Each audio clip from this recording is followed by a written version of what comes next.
Bueno, vamos a continuar con las presentaciones. Ahora tenemos la participación de la doctora Alma Dalia Velasco Hernández. Ella es doctora y maestra en ciencias en recursos genéticos y productividad en la línea de fruticultura del Colegio de Posgraduados y es ingeniera agroindustrial por parte de la Universidad Autónoma Chapingo de México. Ha realizado diferentes estancias de investigación con el Grupo de Procesos de Conservación y Análisis de Riesgos en Alimentos del IATA-CSIC, Valencia, España. Actualmente trabaja con la conservación de frutas con tratamientos térmicos moderados y altas presiones y elabora productos lácteos y cárnicos y también se especializa en el desarrollo y equipamiento de talleres agroindustriales. Ha escrito artículos sobre el comportamiento post cosecha de frutas y conservación de pulpa de guanábana por tratamientos térmicos moderados. Y bueno, pues le damos la bienvenida a la doctora Alma Dalia para que comience pues con su presentación y al público que nos escucha.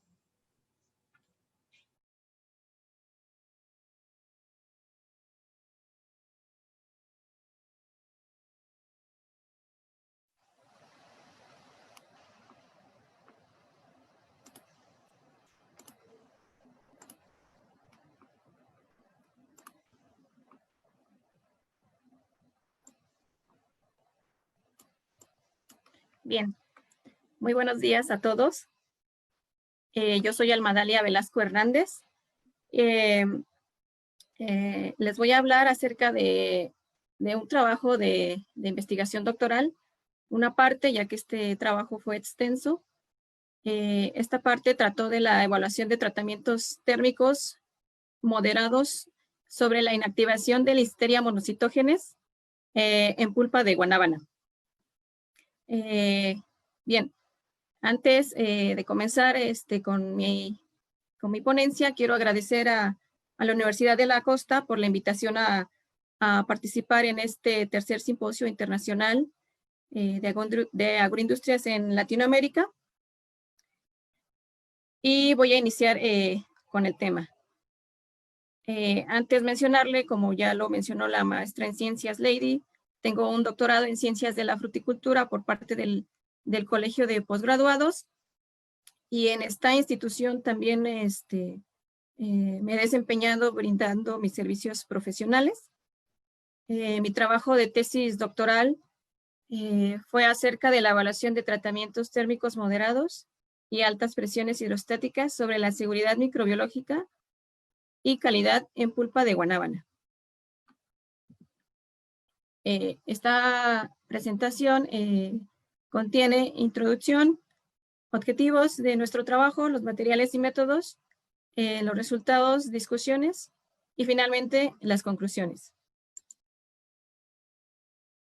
Bien, la fruta de guanábana, llamada soursop en inglés y en Brasil es conocida como graviola, pertenece a la familia de las anonáceas y estas anonáceas son consideradas como frutas exóticas, particularmente por sus características sensoriales que tienen de sabor y aroma.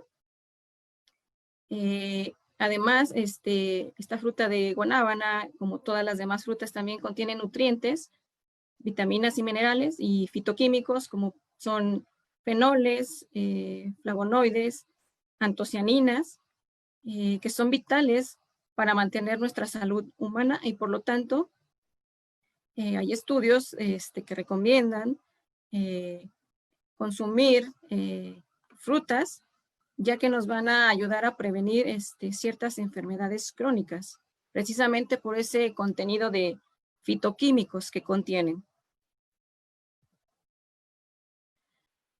Sin embargo, la comercialización en fresco de la fruta de guanábana es limitada, ya que es una fruta altamente perecedera. ¿Y por qué es altamente perecedera? Porque es un fruto, como sabemos, todos los frutos respiran, y este fruto en particular, la fruta de guanábana, se ha estudiado y se ha reportado que tiene una alta velocidad de respiración y una alta producción de etileno. ¿Y eso qué ocasiona? Pues de que su vida de anaquel sea corta. ¿Y qué tan corta es? Bueno, no nos va a durar más allá de una semana cuando la tenemos ya a la venta y en condiciones de temperatura ambiente, ¿sí? Podría durar hasta 2 semanas tal vez si la mantenemos bajo condiciones de refrigeración.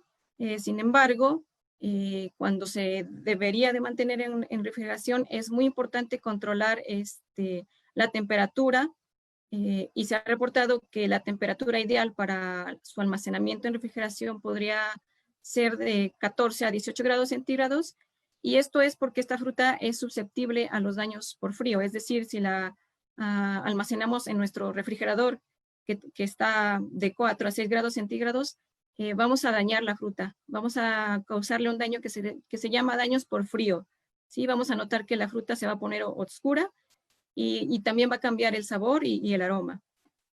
Ese es el problema que tiene la guanábana con el almacenamiento en refrigeración, si no se controlan las temperaturas. Y además, la fruta es susceptible a daños mecánicos cuando se cosecha y después de la post cosecha durante su traslado a los mercados. En nuestro país, México, los 3 estados productores principales son Nayarit, Colima y Michoacán.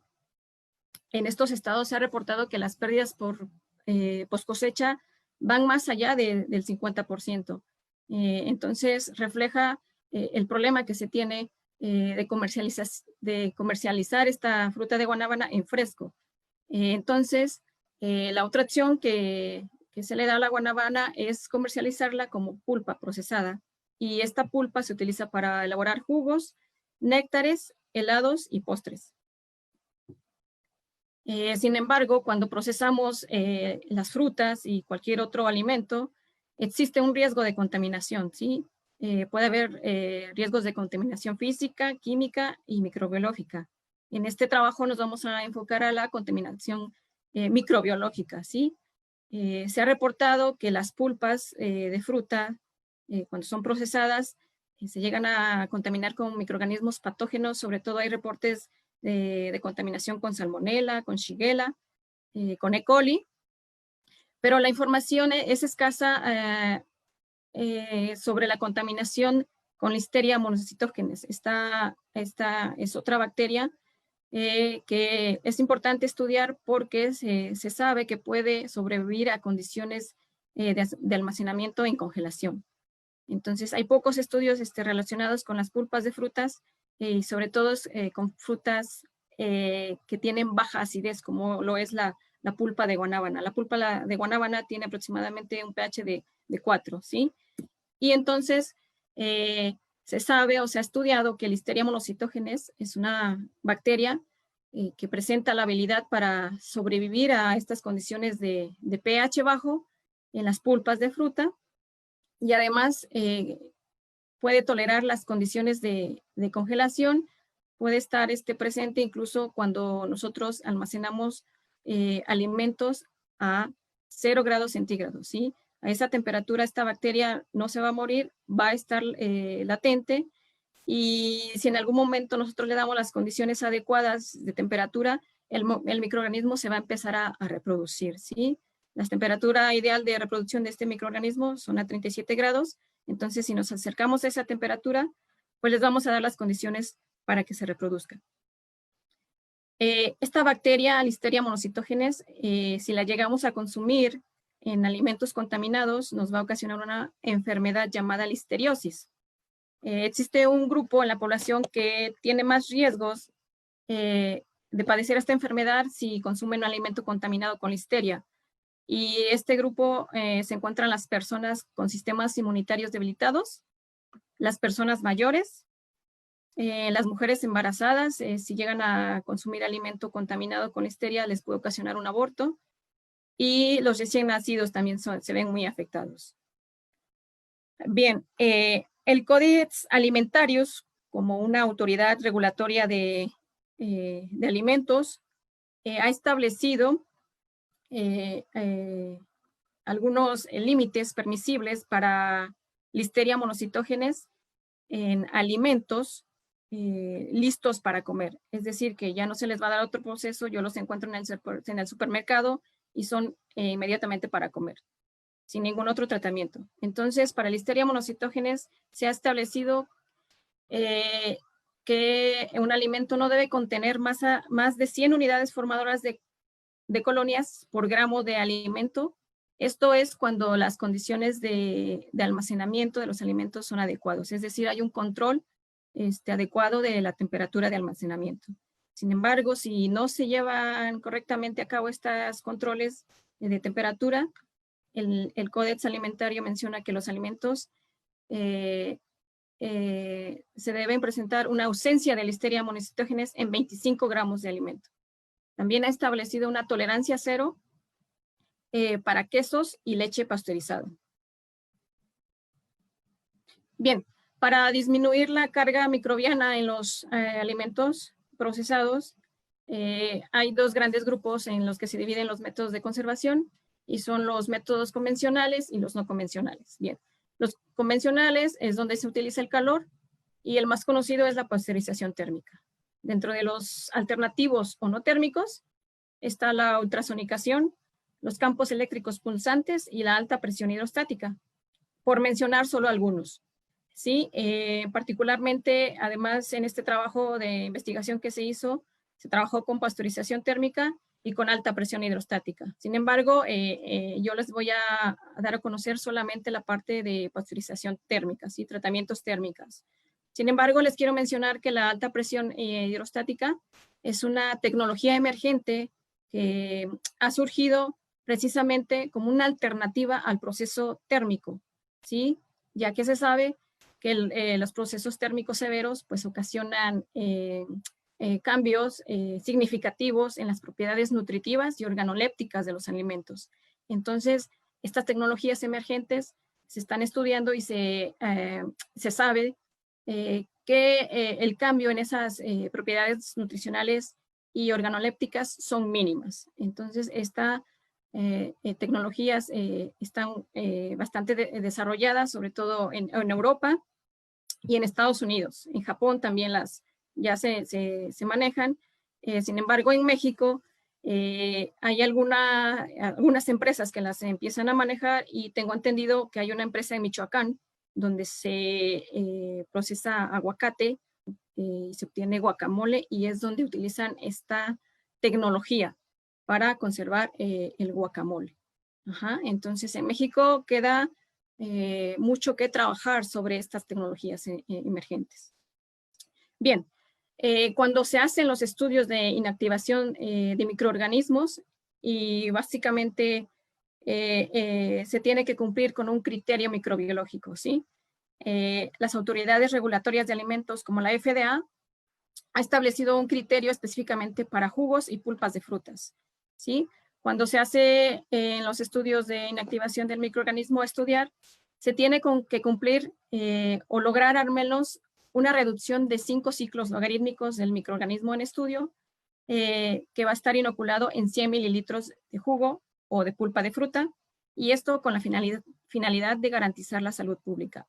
Bien, ¿cómo voy a lograr yo esa reducción de 5 ciclos logarítmicos? Bien, cuando yo hago un estudio de inactivación de microorganismos, yo debo conocer mi concentración inicial del microorganismo, en este caso de Listeria monocytogenes, aplico mi tratamiento térmico y después voy a volver a analizar cuánta carga microbiana quedó después del tratamiento térmico. Y es donde yo debo ver si logro esa reducción de 5 ciclos logarítmicos, ¿sí?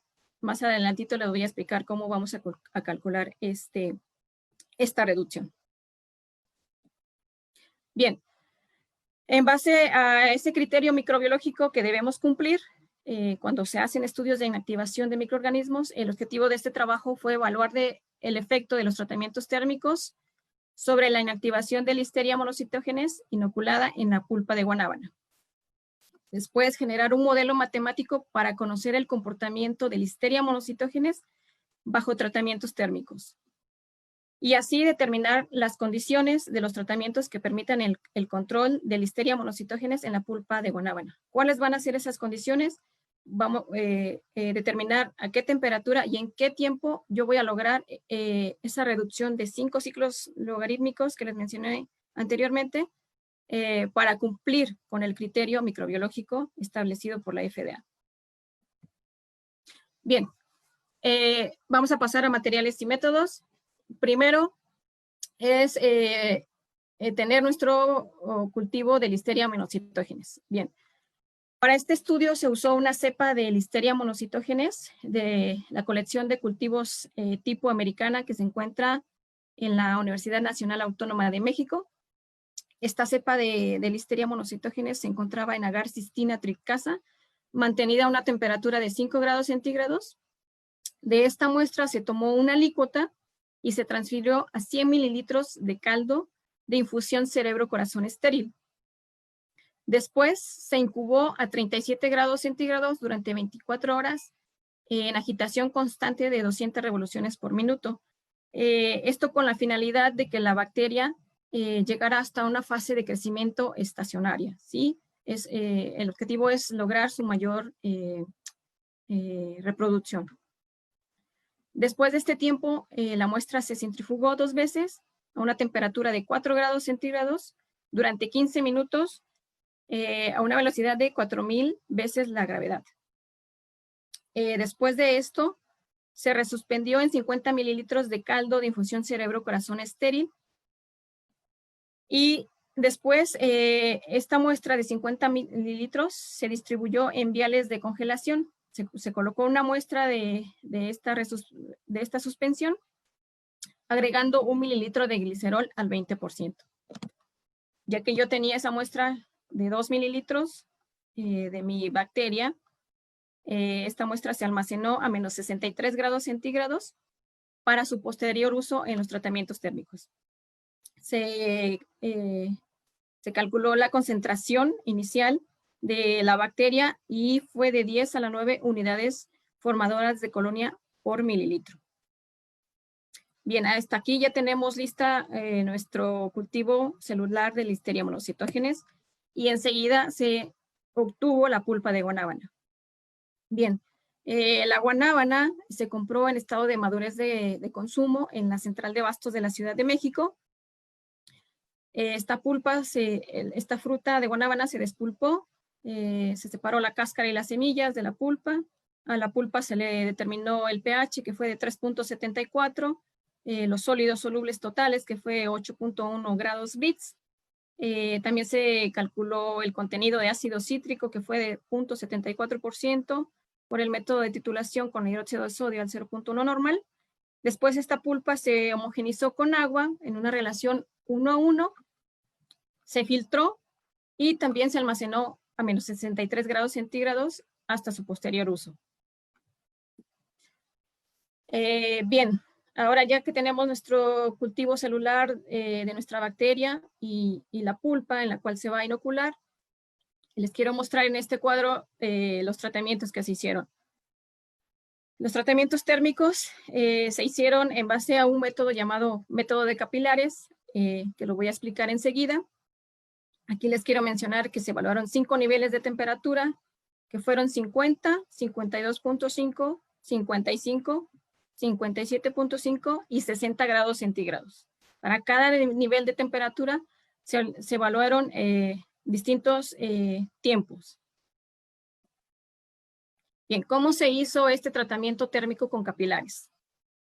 Bien, yo ya tenía mi cultivo celular de Listeria monocytogenes congelado, se descongela, se pone a temperatura ambiente y se toma 1 mililitro de Listeria monocytogenes y se inocula en 9 mililitros de pulpa de guanábana estéril.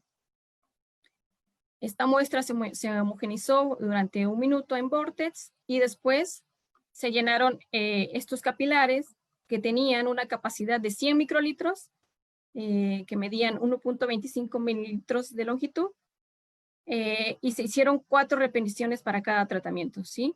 4 repeticiones para cada nivel de temperatura evaluado a diferentes tiempos de exposición.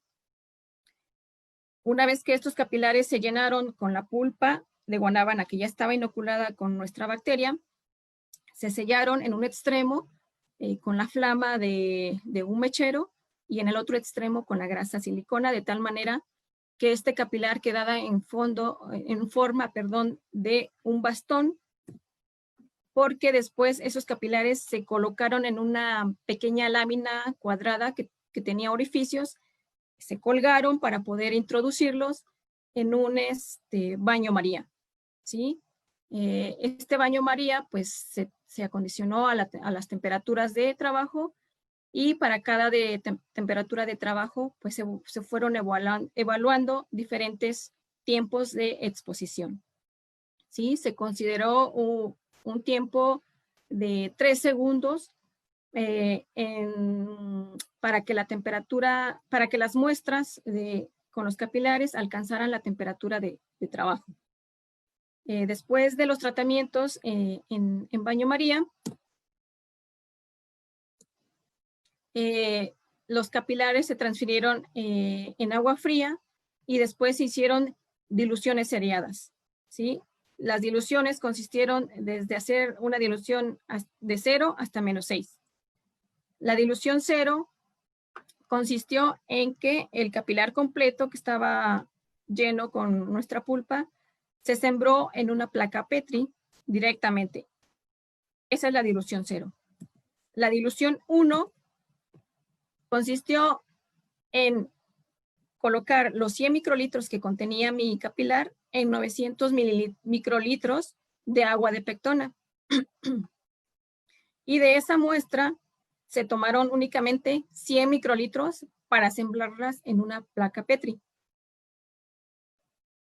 La dilución -2 consistió que del capilar del tubo anterior tomara yo 100 microlitros, los colocara nuevamente en 900 microlitros de agua de pectona y nuevamente de este tubo tomar 100 microlitros y colocarlos en una placa Petri. Y así sucesivamente las demás diluciones, -3, -4, -5 y -6. Es decir, la concentración de Listeria monocytogenes en la dilución -6 fue cada vez menor comparada con la dilución -1. ¿Y esto por qué se hizo? Porque no sabemos en qué dilución vamos a realizar el conteo en placas, ¿sí? Podría ser que en la dilución -1 la bacteria creció tanto que las colonias no se podrían contar. Sin embargo, podríamos contar, por ejemplo, en la dilución -4 o en la dilución -5, que la concentración es menor y ya se podría hacer el conteo de las unidades formadoras de colonias. Una vez que se sembraron las placas Petri, se agregó agar de triptona de soya estéril. Las placas se homogenizaron y una vez que el agar se enfrió, estas placas se incubaron a 37 grados centígrados durante 48 horas. Después de ese tiempo, se hizo el conteo en las placas Petri de las unidades formadoras de colonias. Ese resultado de unidades formadoras de colonias se reportó como reducción de células viables después del tratamiento térmico. Y este resultado se hizo con la siguiente ecuación. El resultado se reportó como un logaritmo decimal de n entre n0, donde n fueron las células tratadas con el tratamiento térmico y n0 fueron las células no tratadas. Entonces, con ese resultado, se hicieron las curvas de sobrevivencia de Listeria monocytogenes, graficando el logaritmo de la fracción sobreviviente, que fue n entre n0, contra los tiempos de exposición. Bien, para los datos experimentales que se obtuvieron de los tratamientos térmicos, se aplicó la ecuación modificada de Gompers, esto con la finalidad de conocer cómo era el comportamiento de Listeria monocytogenes con los tratamientos térmicos. ¿Y por qué se usó esta ecuación de Gompers? Bueno, se consideró que se han hecho estudios anteriores donde esta ecuación de Gompers se ha utilizado para modelar las curvas que nosotros obtuvimos en este trabajo y que han sido similares a otros estudios que se han hecho. Con esta ecuación se obtuvieron 3 parámetros que ahorita no se los voy a mencionar, se los voy a mencionar en los resultados para que sea más entendible, pero fueron 3 parámetros los que se calcularon. Esto con la ayuda de un software que fue GraphPath. Este software tiene un algoritmo llamado algoritmo de McQuart-Levenberg que nos ayuda a hacer análisis y calcular estos parámetros de la ecuación de Gompers y además nos ayuda a calcular la bondad de ajuste de nuestro modelo a los datos experimentales. Con estos 3 parámetros de la ecuación de Gompers se calculó otro parámetro conocido como velocidad de muerte exponencial máxima, utilizando esta fórmula que vemos aquí. La velocidad de muerte exponencial máxima va a ser igual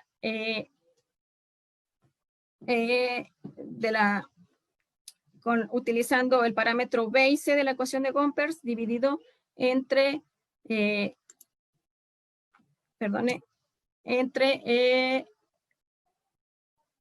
que es la constante neperiana. Bien, para evaluar la bondad de ajuste de este modelo matemático experimental, que fue la ecuación de Gompers, se usaron 2 fórmulas, que fue el coeficiente de determinación ajustado y la raíz del error cuadrático medio. ¿Sí? En estas 2 fórmulas se requirieron el número de observaciones, SQQ, que representa la suma de cuadrados, y P, que nos indica el número de parámetros del modelo. Y por último, se evaluó la capacidad de predicción del modelo experimental, que fue la ecuación de Gompers, utilizando 2 índices que son conocidos como factor de ajuste y factor de exactitud. ¿Sí? En estas fórmulas se requirió de un número específico de observaciones, de los valores predichos por la ecuación de Gompers y de los valores observados. ¿Sí? Cabe mencionar que para hacer este cálculo, los valores observados, se dejó un bloque de datos experimentales que no se usaron para calcular el modelo experimental que fue la ecuación de Gompers.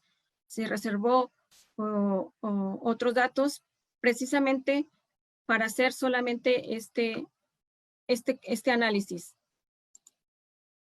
Bien, ¿cuáles fueron los resultados? De los tratamientos térmicos aplicados a Listeria monocitógenes a los 5 niveles de temperatura evaluados, se obtuvieron estas curvas de sobrevivencia de Listeria monocitógenes y se pudo observar que al aumentar la temperatura, la fracción sobreviviente fue disminuyendo en periodos de tiempos cada vez más cortos, ¿sí? Aquí se tiene, por ejemplo, que a 50 grados centígrados se logró una reducción, por ejemplo, de 4 ciclos logarítmicos aproximadamente en 30 minutos. Sin embargo, para una temperatura de 60 grados centígrados, esa reducción de 4 ciclos logarítmicos se logró en menos de 1 minuto. Entonces, esa es la primera observación que se logró. ¿Y a qué tiempo se logró la reducción de 5 ciclos logarítmicos, que es el criterio microbiológico a cumplir? Bueno, para una temperatura de 50 grados centígrados, esa reducción de 5 ciclos logarítmicos se logró a los 60 minutos. ¿Sí? Las líneas punteaditas que ustedes observan está haciendo referencia cuando se logra una reducción de 5 ciclos logarítmicos. Para la temperatura de 52.5 grados centígrados, esa reducción de 5 ciclos logarítmicos se logró a los 18 minutos. Para 55 grados centígrados se logró a los 10 minutos. En 57.5 grados centígrados, la reducción de 5 ciclos logarítmicos se logró a los 5 minutos y para 60 grados centígrados se logró a los 1.25 minutos. Bien, como se puede observar, la forma de las curvas de sobrevivencia no es lineal, sino tienen una forma sigmoidal. Por ende, es que se eligió la ecuación de Gompers para modelar los datos experimentales. Esta ecuación de Gompers ha sido reportada y se menciona que es versátil para ajustar este tipo de curvas. También en estas curvas de sobrevivencia podemos observar la presencia de hombros al comienzo de las curvas de sobrevivencia, los cuales son más cortos a temperaturas más altas. Por ejemplo, a 50 grados centígrados se observa la presencia de este hombro que dura, por ejemplo, unos 20 minutos. Sin embargo, para los 60 grados centígrados, la presencia de hombro podemos decir que dura solamente medio minuto. También en estas curvas de sobrevivencia se observa la presencia de colas, sobre todo cuando ya se logra la reducción de 5 ciclos logarítmicos. ¿Sí? Ustedes observan las líneas punteadas de forma horizontal. Es ahí donde podemos observar la presencia de colas. Y se ha reportado que esta presencia de colas, cuando se hacen estos estudios de inactivación térmica en Listeria monocitógenes, es debido a una población que se dice que es termorresistente. Entonces, queda una parte de la población todavía que es más resistente y se puede notar con la presencia o la forma de estas curvas. Bien. En este cuadro les estoy mostrando los parámetros que se obtuvieron de la ecuación de Gompers a los 5 niveles de temperatura. Bien, voy a empezar a explicarles el parámetro C. ¿A qué se refiere el parámetro C? El parámetro C nos va a indicar la diferencia en el valor de la asíntota superior e inferior. ¿Por qué asíntota? Porque estamos viendo en la curva que hay un inicio y una final, que ya al inicio yo le llamo hombro y al final de la curva le llamo cola. Entonces, la diferencia entre la asíntota mayor y menor nos las va a indicar el parámetro C. Entonces, hace referencia a esta diferencia de reducciones de ciclos logarítmicos. Podemos observar que para los 5 niveles de temperatura se logró un parámetro C mayor a 5 y eso nos indica que estamos logrando las 5 reducciones logarítmicas. También este parámetro nos indica que cuando se obtiene este valor es ahí donde empiezan a formarse o podemos observar las colas en nuestra gráfica. El parámetro B nos va a indicar la velocidad de muerte. Entonces podemos ver cómo al aumentar las temperaturas de tratamiento, la velocidad de muerte va aumentando. M es el tiempo en el cual la velocidad de muerte es máxima. Entonces, cuando vamos aumentando la temperatura, ese tiempo en el cual la velocidad de muerte es máxima va disminuyendo. Y por último, el parámetro de velocidad de muerte máxima, que fue exponencial, podemos observar que también esta velocidad va aumentando conforme nosotros aumentamos las temperaturas de tratamiento. Bien, ¿y cómo saber si esta ecuación de Gompers es adecuada o confiable para modelar nuestros datos experimentales? Bien, para eso se calculó el coeficiente de determinación ajustado, que en el cuadro lo podemos ver como R cuadrado ajustado, y podemos observar que para cada nivel de temperatura estos valores fueron elevados, ¿sí? Cercanos a 1, lo que nos va a indicar que la bondad de ajuste del modelo de esta ecuación de Gompers a mis datos experimentales pues son adecuados. Además, se calculó la raíz del error cuadrático medio, que ustedes pueden verlo como RMSE, y se obtuvieron valores bajos de RMSE, lo cual nos indica también que el modelo tiene una bondad de ajuste a nuestros datos experimentales. Bien, y por último, se hizo una validación del modelo predictivo. ¿Esto con qué finalidad? Pues para evaluar el ajuste para evaluar la bondad de ajuste de nuestra ecuación de Gompers a los datos experimentales.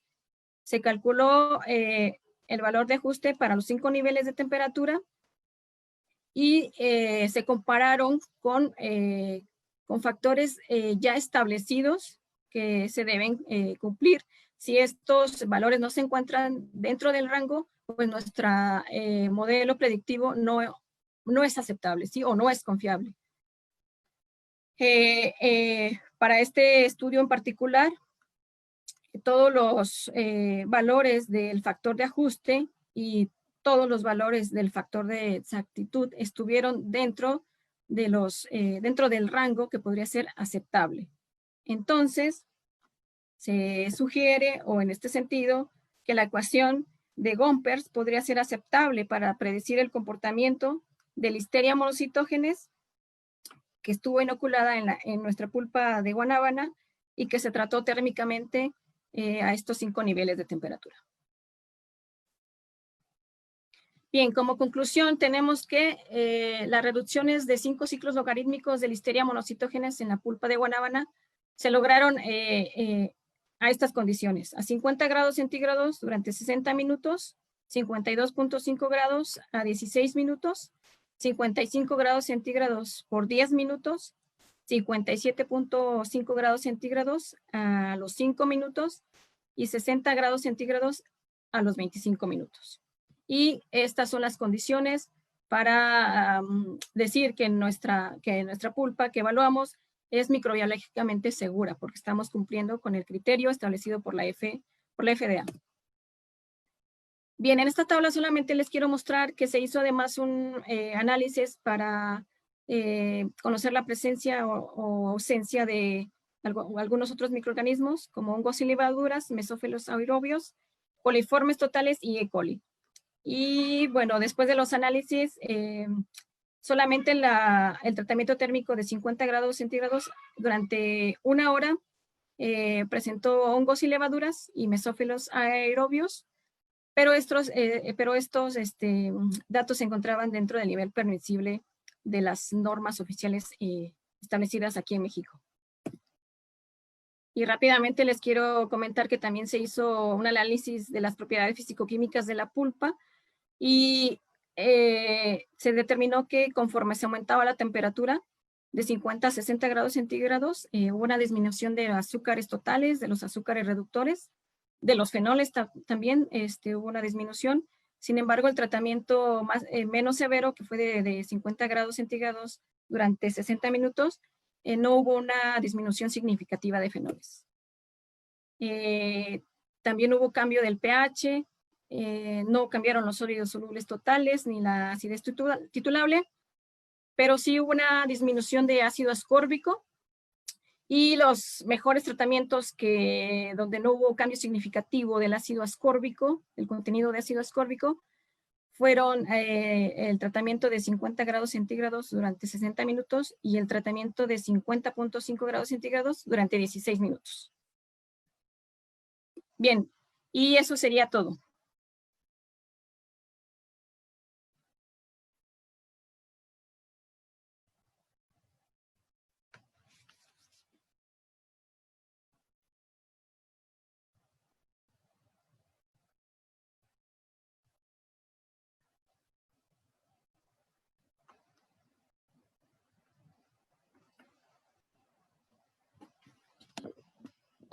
Bueno.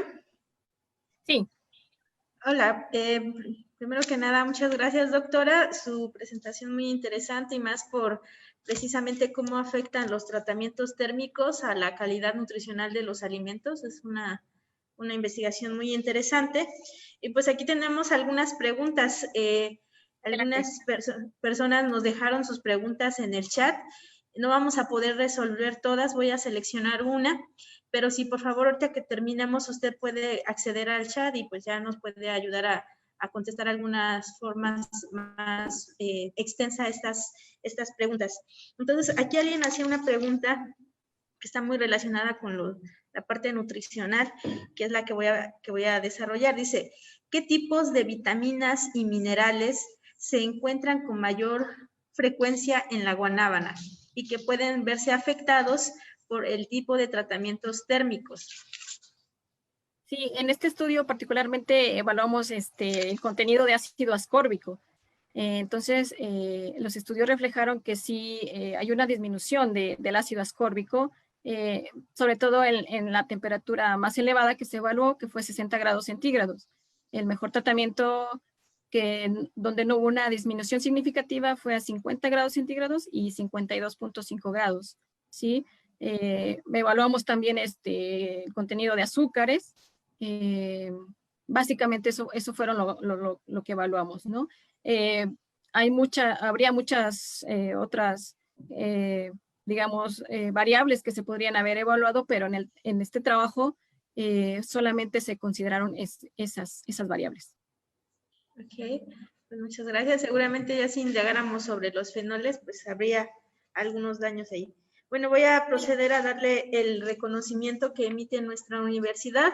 Lo voy a leer y, bueno, posteriormente se le va a llegar. Dice, la Universidad de la Costa agradece a la doctora Almadalia Velasco Hernández, a la doctora Almadalia Velasco Hernández por su valiosa participación en el tercer Simposio Internacional de Agroindustrias en Latinoamérica, celebrado los días 15 y 16 de octubre del 2020, y firman nuestras autoridades. Muchísimas gracias. Muchas gracias, doctora, por su participación y a la audiencia que nos sigue acompañando. Gracias. Hasta luego. Hasta luego.